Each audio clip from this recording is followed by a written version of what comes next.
श्री शिवाय नमस्तुभ्यम हर हर महादेव। इस बार रविवार की प्रदोष पड़ रही है, अर्थात व्रत आपको रविवार को ही रखना है क्योंकि शाम को प्रदोष की तिथि प्रारंभ होगी 7 बजे के बाद। तो प्रदोष काल में प्रदोष व्रत की पूजा शाम को की जाती है, इसलिए व्रत रविवार को रखा जाएगा और प्रदोष सोमवार को भी पूरे दिन रहेगी शाम को 7 बजे तक। तो आप दोनों ही दिन पूजा कर सकते हैं। जो लोग केवल पूजा करते हैं वे सोमवार को भी पूजन कर सकते हैं और जो प्रदोष का व्रत रखते हैं उन्हें रविवार को व्रत रखना है, या सोमवार को यदि आप रख रहे हैं तो आपको 7 बजे से पहले पूजन करनी है। आज के इस वीडियो में हम रवि प्रदोष के उपायों की बात करेंगे और सोम प्रदोष के, क्योंकि दोनों ही दिन प्रदोष मनाई जाएगी। तो पहला उपाय है रविवार की प्रदोष का। केवल रविवार की प्रदोष पर ही यह उपाय किया जाता है और एक ही बार किया जाता है। एक बार में ही बाबा आपका हाथ पकड़ लेते हैं और उन्नति की ओर बढ़ा देते हैं। यदि आपने व्यापार बदल कर देख लिया, आपको उन्नति नहीं मिली है, कोई भी कार्य करते हैं उसमें सफलता नहीं मिलती है, तो गुरु जी ने कहा केवल रविवार के दिन जब प्रदोष पड़े तब आप एक बार इस उपाय को करके देखिएगा, आपके व्यापार में उन्नति निश्चिंत है। उपाय करने के लिए आपको 3 बेलपत्री की आवश्यकता है। तीनों बेलपत्री साबुत होनी चाहिए, खंडित नहीं होनी चाहिए। लेकर जाना है आपको शिवालय। शिवालय पहुंचकर सबसे पहले आप बाबा के सामने हाथ जोड़कर प्रार्थना करें। उसके बाद पहली बेलपत्री आपको शिवलिंग में माता अशोक सुंदरी के स्थान पर अर्पित करनी है। पर इस बात का ध्यान रखना है कि हम हमेशा बेलपत्री चढ़ाते हैं तो डंडी का भाग जलाधारी की ओर होता है, जिस ओर से जल बहकर जाता है, पर यहाँ पर डंडी का भाग जो है महादेव की शिवलिंग की ओर करना है।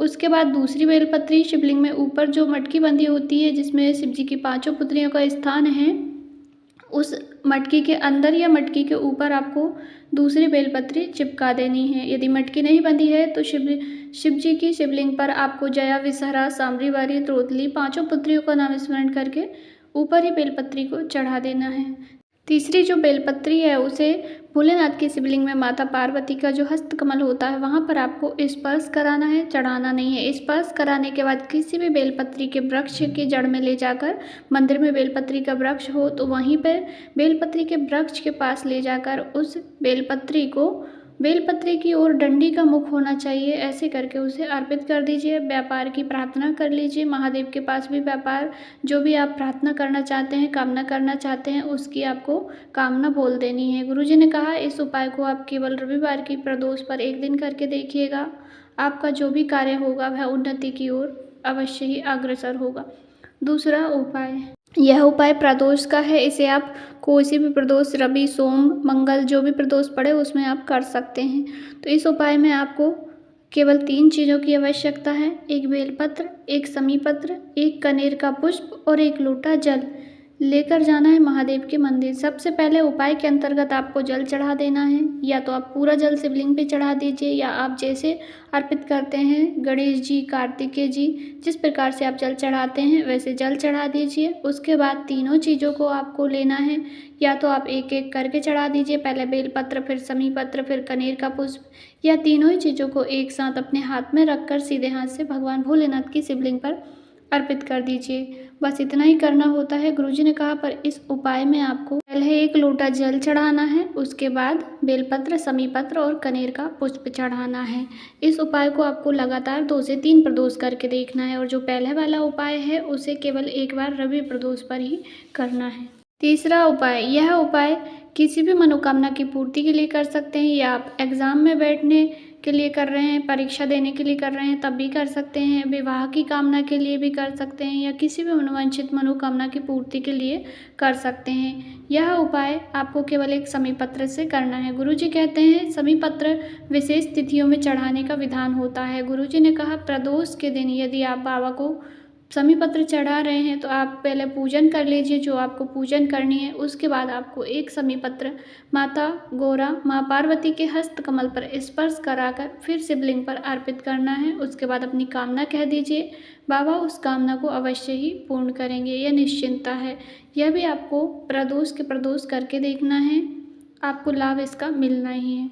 चौथा उपाय, यह उपाय भी समीपत्र से जुड़ा हुआ है। गुरुजी ने कहा यदि आप किसी एग्ज़ाम में बैठने जा रहे हैं, कहीं परीक्षा देने जा रहे हैं, या कहीं कोर्ट कचहरी का मामला अटका हुआ है, या कोई भी विशेष कार्य के लिए आप जा रहे हैं कहीं पर भी और आप चाहते हैं कि यह कार्य मेरा पूरा हो, तो इसके लिए आपको प्रदोष के दिन प्रदोष काल में भोलेनाथ की शिवलिंग पर, जो अपने घर में शिवलिंग होती हैं, घर की शिवलिंग पर आपको एक समी पत्र शाम को प्रदोष काल के समय में चढ़ा देना है। उसके बाद रात्रि को 9 बजे उस समी पत्र को वहाँ से उठाना है।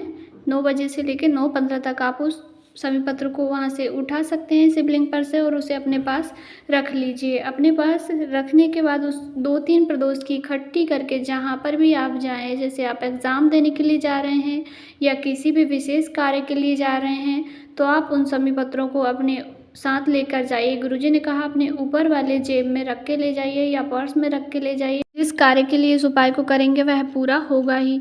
चौथा उपाय, यह उपाय भी प्रदोष की तिथि का विशेष उपाय है। आप किसी भी मनोकामना की पूर्ति के लिए यह कार्य अटका हुआ है, अटकलियों से निकलने के लिए या किसी भी कार्य की पूर्ति के लिए इस उपाय को कर सकते हैं। उपाय करने के लिए आपको अलग अलग 5 वृक्षों की 5 पत्ती लेनी है। कोई से भी वृक्ष की ले सकते हैं आप। तुलसी मैया की पत्ती छोड़ करके आपको पीपल, बट वृक्ष, बेलपत्र, समी पत्र, आंकड़े की पत्ती जो आपको आसानी से मिल जाए वह आप ले सकते हैं। एक सफ़ेद फूल लेना है। सभी चीज़ों को ले जाकर महादेव की शिवलिंग में माता अशोक सुंदरी के स्थान पर स्पर्श कराना है। उसके बाद महादेव की शिवलिंग पर निर्मलेश्वर महादेव का नाम स्मरण करके चढ़ा देना है। अपने मन की कामना कह देनी है। गुरुजी ने कहा इस उपाय को भी आप एक बार अवश्य ही करके देखिएगा। प्रदोष पर, शिवरात्रि पर या सोमवार के दिन विशेष तिथियों में इस उपाय को किया जाता है। जो कामना होती है वह पूर्ण अवश्य ही होती है। सभी उपाय बहुत ही लाभदायक है। आप अपनी आवश्यकता के अनुसार सभी या एक भी करके लाभ प्राप्त कर सकते हैं। जानकारी उपयोगी लगी हो तो वीडियो को लाइक करें। कहीं पर कुछ समझ नहीं आया हो तो आपका अपना चैनल है, ज़रूर से ही पूछिएगा। श्री शिवाय नमस्तुभ्यम। हर हर महादेव।